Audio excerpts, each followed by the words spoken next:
ये कानून मुस्लिम विरोधी है और इतना ही नहीं, उनके अधिकारों का उल्लंघन भी करता है। और इस कानून को बड़े सोच समझ के एक ऐसे समय पर लाया गया है जिस समय पर इसका इस्तेमाल चुनावों को संतुलित करने के लिए किया जा सके गुजरात के अंदर।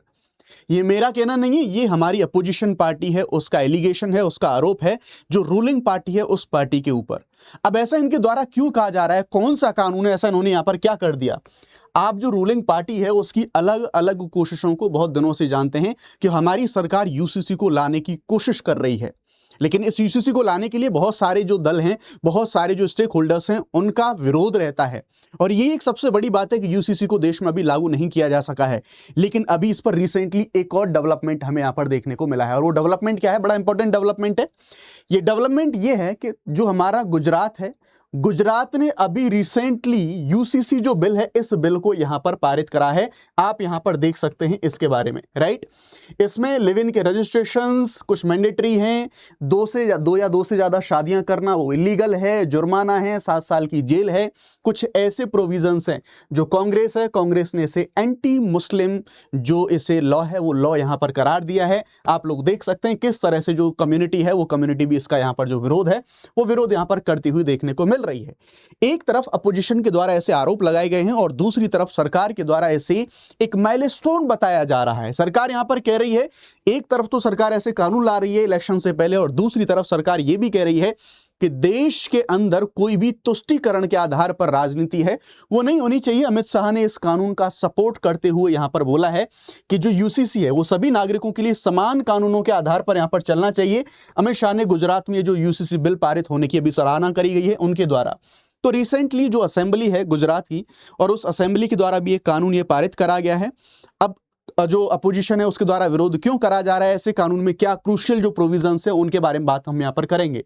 अब देखो, ये कानून है, ऐसी बात नहीं है कोई जल्दबाजी में या फिर इस तरह से पारित कर दिया गया हो। इस कानून के ऊपर जो डिबेट है लगभग, यानी कि जो चर्चा है वो चर्चा लगभग 7 घंटे चर्चा हमें यहां पर देखने को मिली है। उसके बाद में जो गुजरात है अपनी असेंबली से ऐसा कानून लाने वाला, पारित करने वाला सेकंड स्टेट बन गया है। तो फर्स्ट स्टेट कौन सा है? फर्स्ट स्टेट उत्तराखंड ऑलरेडी ऐसे कुछ प्रोविजंस ला चुका है। अब अगेन इसमें कई सारे ऐसे प्रोविजन हैं जो कि कंट्रोवर्शियल हैं, जिनके ऊपर काफी विवाद होता है। चाहे मैं पॉलीगेमी के ऊपर बात कर लूं, चाहे किसी एक विशेष समुदाय को टारगेट करने की बात कर लूं, चाहे मैं लिव इन रिलेशनशिप जिसका बहुत ज्यादा विरोध करा जाता है कि पर्सनल अफेयर्स में सरकार का इतना ज्यादा इंटरफेरेंस क्यों होना चाहिए, लेकिन सरकार का भी अपना एक तर्क है, एक पक्ष है, उसके बारे में हम यहां पर समझने की कोशिश करेंगे और एक एक से देखेंगे सारे के सारे प्रोविजंस के बारे में क्या प्रावधान यहां पर कह रहे हैं। तो आप देख सकते हैं गुजरात में यूसीसी जो कोड है उसको लागू करने की दिशा में एक जो नया कानून है वो कानून यहां पर इनके द्वारा पास कर दिया गया है, और अभी रिसेंटली 24 तारीख को गुजरात असेंबली के द्वारा इस कानून को यहां पर पारित करा गया है। अब इसमें क्या क्या हुआ है उनके बारे में हम यहां पर बात करें तो जैसा मैंने बताया 7 घंटे की प्रॉपर डिस्कशन चली है, उसके बाद यहां पर लाया गया है ये पूरा का पूरा जो एक कॉमन लीगल फ्रेमवर्क है उसको यहां पर लाया गया है। इसमें आप देखें तो क्या क्या स्कोप है। देखो, इस कानून के बारे में बात करूं, किसी एक पक्ष को नहीं प्रभावित कर रहा है। ये कोई शादी का मामला हो, ये डाइवोर्स का मामला हो, ये सक्सेशन यानी कि उत्तराधिकार का, तलाक का मामला हो, ये लिव इन रिलेशनशिप का मामला हो, ये इररेस्पेक्टिव ऑफ रिलीजन यानी कि आपका कोई भी रिलीजन हो, डजंट मैटर, सभी रिलीजन के ऊपर, सभी लोगों के ऊपर लागू होता है। पहली बात यहां पर। दूसरा, ये जो कानून है केवल ऐसी बात नहीं गुजरात के, देखो पहले तो पूरी जो गुजरात की बाउंड्री है, पूरी जो गुजरात की सीमाएं पूरे राज्य के अंदर लागू होगा। इवन अगर गुजरात का कोई निवासी है, बाहर भी रह रहा है लेकिन है वो गुजरात का, उसके ऊपर भी ये कानून यहां पर लागू होगा। क्यों लाया गया है, इसका मैंडेट क्या है? तो सिंपल सी बात, एक मैंडेटरी यहां पर चीजों को रखा गया है कि सभी मैरिज के लिए, सभी लिव इन रिलेशनशिप के लिए अब आपको रजिस्ट्रेशन कराना पड़ेगा। क्यों कह रही है सरकार कि आपको रजिस्ट्रेशन कराना पड़ेगा? सो दैट शादी या फिर जो लिव इन रिलेशनशिप होते हैं उनमें जो इश्यूज आते हैं उन इश्यूज को सरकार यहां पर मॉनिटर कर सके। और सरकार का कहना है कि हम समानता स्थापित करने के लिए, कि कोई भी सभी बेटियों को न्याय दिलाने के लिए इस कानून को हम यहां पर लेके आ रहे हैं। सरकार का ऐसा यहां पर कहना है। और जो मैंने आपको यहां पे बताया कि उत्तराखंड हमारा पहला ऐसा स्टेट है, अभी दूसरा स्टेट हमारा जो गुजरात है, गुजरात हमारे यहां पर दूसरा स्टेट ऐसा बन गया है जिसने यहां पर इन चीजों को अडॉप्ट करने की कोशिश यहां पर करी है। ठीक है, कहां कहां पर ये लागू होगा तो आप देखेंगे entire territorial limit of Gujarat यानी कि पूरे गुजरात के अंदर, और इतना ही नहीं गुजरात के बियॉन्ड भी बॉर्डर पे लागू होगा। क्यों? अगर गुजरात के निवासी कहीं और रह रहे हैं उनके ऊपर भी ये कानून जो है वो यहां पे लागू हो रहा होगा। अब हम बात करते हैं इसके बारे में क्या क्या यहां पर ऐसी सारी चीजें करने की कोशिश करेगा। तो देखो भैया, सिंपल सी बात है, चाहे शादी रही आपकी, लिव इन रिलेशनशिप रही आपकी, डिवोर्स रहा, सक्सेशन यानी कि उत्तराधिकार रहा, हर चीज के लिए, सारी चीजों के लिए आपको यहां पर जो रजिस्ट्रेशन है वो कराने पड़ेंगे। डजंट मैटर कि जो आपका रिलीजन है क्या है, उन सभी चीजों से अलग। लेकिन ध्यान रखेंगे, सरकार ने यह भी कहा है कि हम किसी के भी धार्मिक या फिर किसी के जो परंपरा के मामले हैं उनमें हम कोई भी दखलंदाजी नहीं कर रहे होंगे। इस कानून के अनुसार यहां पर यह बोला गया है। देखो, शादी के जो रजिस्ट्रेशन की बात करी गई है, अगर उनके बारे में आपको यहां पे बताऊं तो 60 दिन की विंडो, यानी कि आपको 2 मंथ का आपको टाइम पीरियड एक देखने को मिलेगा। 2 महीने के अंदर आपने शादी को रजिस्टर कराना होगा। अगर आपने शादी को रजिस्टर करा लिया तो भाई साहब आपको लीगल जो प्रोटेक्शन है और कंप्लायंस है वो मिलेगा। बट अगर आपने रजिस्टर नहीं कराया तो आपके ऊपर 10,000 तक का फाइन लग सकता है। यानी कि शादी को अब आपको रजिस्टर कराना पड़ेगा गुजरात के अंदर, anyhow, otherwise you have to pay the fine. अब सेम सेकंड जो चीज है वो है दूसरी लिव इन रिलेशनशिप के बारे में। बहुत सारे लोगों के द्वारा ऐसा बोला जाता है कि आज के जमाने में, आज के समय पर अगर कोई व्यक्ति अपनी मर्जी से दो लोग साथ में रहते हैं तो सरकार क्यों इंटरफेयर करती है इतने व्यक्तिगत मामलों में। तो ऐसी कंडीशन में यहां पर इमीडिएट मैंडेट है वो यहां पर लगाया गया है कि अगर आप लिव इन रिलेशनशिप में रहते हैं तो आपको रजिस्ट्रेशन कराना पड़ेगा। लाइक उत्तराखंड, वहां पर भी ये चीज है। अगर आप ऐसा कराते हैं तो महिलाओं को लीगल प्रोटेक्शन यानी कि कानूनी सहायता, सुरक्षा उनको यहां पर मिल रही होगी। अगर आप लिव इन में रह रहे हैं और आपने रजिस्ट्रेशन नहीं कराया तो आपको 3 महीने की जेल हो सकती है और उसके साथ साथ 10,000 रुपए तक का जो फाइन है वो यहां पर हो सकता है। ठीक है, तो यहां पर ध्यान रखेंगे, ऐसा नहीं है। अब सरकार यह भी कह रही है कि भैया हम जो रजिस्ट्रेशन की बात कर रहे हैं, लिव इन में आपकी आजादी को नहीं छीन रहे हैं, बल्कि ऐसे बहुत सारे मामले आपने सुने होंगे और देखे होंगे कि लोग लिव इन रिलेशनशिप में रहते हैं और लिव इन रिलेशनशिप में रहते हुए कुछ दिन लड़की के साथ रहते हैं, समटाइम्स वो प्रेगनेंसी एंड बच्चों का भी इश्यू होता है और फिर कोई भी लीगल प्रोटेक्शन ना होने की वजह से उनको बीच में छोड़ दिया जाता है। उनको बहुत सारी समस्याओं का सामना करना पड़ता है। इसलिए महिलाओं को प्रोटेक्ट करने के लिए इस पूरे लॉ को यहां पे लाया गया है ना। अब हम यहां पर और थोड़ा सा बात करेंगे। तो अगर जो सारी चीजें मैंने आपको यहां पर बताई हैं, क्या करना है क्या नहीं, क्या कंडीशंस होंगी, उनके बारे में एक और बार बात कर लेते हैं। देखो भैया, मैरिज है, अगर मैरिज के बारे में हम यहां पर बात करें, शादी के बारे में बात करें, अगर आपने फोर्सफुली, जबरदस्ती, धोखे से, गलत तरीके से आपने शादी करी तो आप यहां पर ध्यान रखेंगे 7 साल की सजा आपको यहां पर मिल सकती है। अब जो दूसरा सबसे बड़ा मुद्दा है पॉलीगैमी के बारे में, यानी कि बहुविवाह के बारे में, आपने 2 या 2 से ज्यादा शादियां करी तो in that condition beyond any religion, ये इस चीज को यहां पर लिखा गया है, बियॉन्ड एनी रिलीजन, यानी कि बिना हर एक धर्म से परे। ऑल्दो यहां पर जो ट्राइब्स हैं, केवल ट्राइब्स को यहां पर थोड़ा सा जो छूट है वो छूट यहां पर दी गई है, उनके परंपराओं में हमने दखलंदाजी नहीं करी है। बट अगर कोई भी धर्म का कैसा भी व्यक्ति है, चाहे वो मुस्लिम हो, हिंदू हो, क्रिश्चियन हो, कोई भी हो, अगर उसने 2 या 2 से ज्यादा शादियां करी तो उस व्यक्ति को भी जो जेल है, यहां पर इसके बारे में बात करेंगे, जेल भी है और 7 साल की इंप्रिजनमेंट है, यानी कि जेल है, और कुछ फाइन भी उसके ऊपर लगाया गया है। और यहीं से एक डिबेट उठ गई है कि जो शरिया के लॉ हैं वो एक व्यक्ति को 4 शादियां करना अलाउ करते हैं, बट यहां तो इन्होंने इस कानून के माध्यम से रोकने की कोशिश करी है। ये सही है गलत है आप बताएंगे मुझे, आपका ओपिनियन मैटर करता है।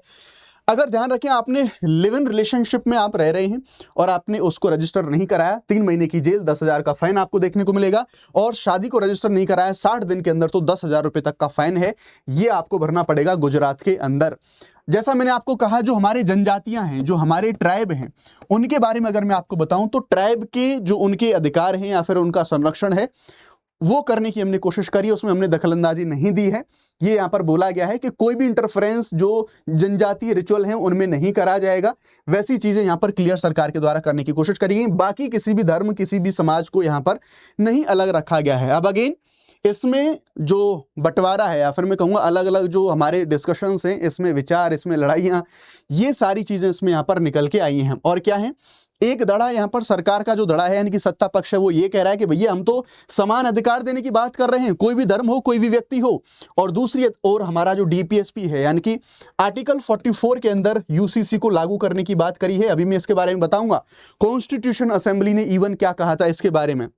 और साथ ही साथ प्रोटेक्शन यानी कि भेदभाव जो होता है महिलाओं के साथ, उससे बचाने की उनको कोशिश यहां पर करी गई है।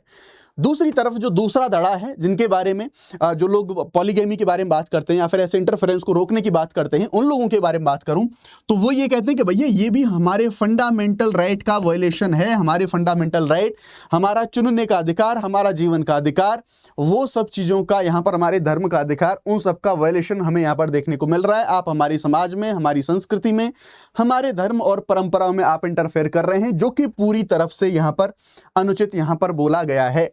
ठीक है, अब जो रूलिंग पार्टी है उसका क्या कहना है? अगेन जैसा मैंने बताया, आर्टिकल 14 के बारे में बात कर रहे हैं, 44 के बारे में बात कर रहे हैं कि संविधान ने हमको बोला हुआ है कि जो सरकारें आएंगी वो सरकारें इसको लागू करेंगी, वो इसको लागू करने की कोशिश करेंगी।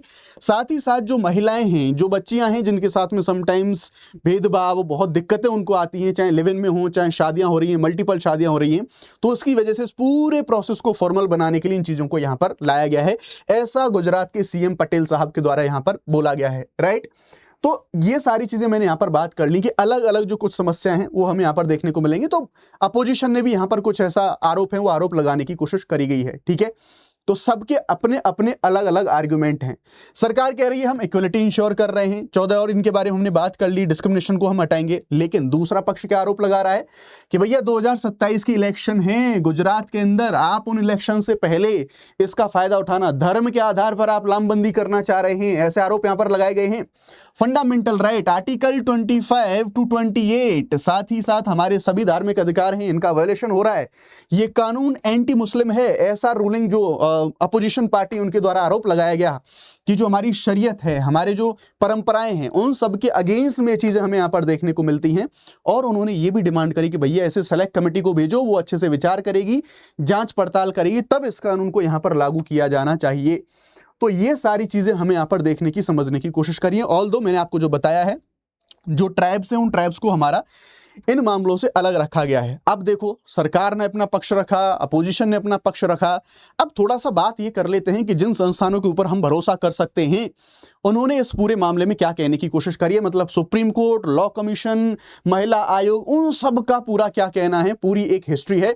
उस हिस्ट्री को जानने की हम कोशिश करते हैं। तो हम देखेंगे यहां पर, हम शुरुआत से अगर समझने की कोशिश करें तो हमारा कॉन्स्टिट्यूशनल असेंबली आती है, संविधान सभा, जब हमारा देश आजाद होता है। तो ऐसे मामले को अंडर आर्टिकल 44 यानी कि यूसीसी लागू करने की बात को सरकारों के ऊपर छोड़ दिया कि भैया जैसा समय होगा, क्योंकि डाइवर्सिटी है हमारे देश में बहुत ज्यादा, उस समय पर इतनी सारी चीजों को लागू करने के लिए हम तैयार नहीं थे, हमारा समाज तैयार नहीं था। सरकारों के ऊपर छोड़ दिया कि जब भी भविष्य में आएगा, जब भी लगेगा सरकारों को, सरकार इसको लागू कर देंगी। यहां पर ऐसा बोला गया। इस वजह से हमारी सरकारों ने उस टाइम पर, या फिर मैं कहूंगा कॉन्स्टिट्यूशन असेंबली ने इनको राइट्स में नहीं डाला था, इनको लागू नहीं किया था, सरकार के ऊपर यहां पर छोड़ दिया गया था। अब उसके बाद क्या चीजें हमें देखने को मिलती है, 1985 से लेके 2017 तक सुप्रीम कोर्ट ने अलग अलग जो डिसीजंस हैं, उनको डिसीजंस को यहां पर दिया है। आइए एक एक से समझने की कोशिश करते हैं। 1985 में ये केस आता है और हर कोई जानता है इस केस के बारे में, शाह बानो केस। इसमें जो तलाकशुदा महिला थी उनको भरण पोषण की बात करी गई, उनको अधिकार ऐसे यहां पर दिए गए। और यहां पर यह भी बोला गया था कि भैया पर्सनल लॉस को छोड़ो, सबसे पहले ह्यूमन राइट और फंडामेंटल राइट पर ध्यान दो। और यहां पर न्यायालय ने स्पष्ट किया था और ऐसा बोला था न्यायालय ने कि यस वी कैन एग्जीक्यूट, हम यूसीसी को लागू कर सकते हैं। उसके बाद 1995 यहां पर हम देखेंगे एक और केस आता है। इस केस में जो बाइगेमी थी, इसके उद्देश्य से कुछ धर्म परिवर्तन करे गए थे।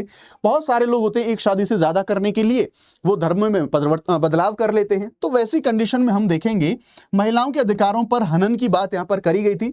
सुप्रीम कोर्ट ने फिर से एक बार बोला था कि अलग अलग धर्मों के लिए जो अलग अलग आपके अधिकार हैं, अलग अलग कानून हैं, इनको कंसोलिडेटेड करो और यूसीसी यहां पर लेके आओ।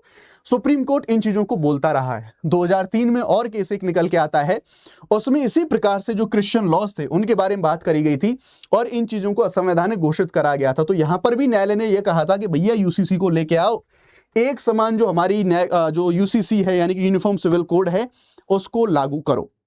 ये चीज हमने देख ली।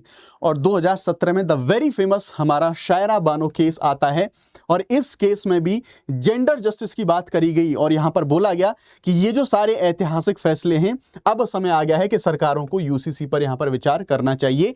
ऐसी सारे सुप्रीम कोर्ट के जो अलग अलग जो हमारे फैसले हैं उनके बारे में हमने यहां पर बात करी है। लेकिन जब भी सरकार कोई कानून लाती है या फिर कोई भी कानून के बारे में या फिर किसी भी विधिक मुद्दे के बारे में बातचीत होती है तो लॉ कमीशन अपनी कुछ रिकमेंडेशंस देता है यहां पर 21वें विधि आयोग ने 2018 में अपनी रिपोर्ट दी और उसने क्लियरली मना कर दिया कि ना, भारत का समाज अभी तैयार है ही नहीं यूसीसी को लागू करने के लिए, क्योंकि समाज तैयार नहीं है। आप किसी अगर ऐसे कानून को लेके आते हैं तो उसे इंपोज माना जाएगा, उसे थोपा हुआ माना जाएगा, समाज उसको स्वीकार नहीं करेगा, इससे विभाजन हो सकते हैं, देश में संकट और ज्यादा आ सकते हैं।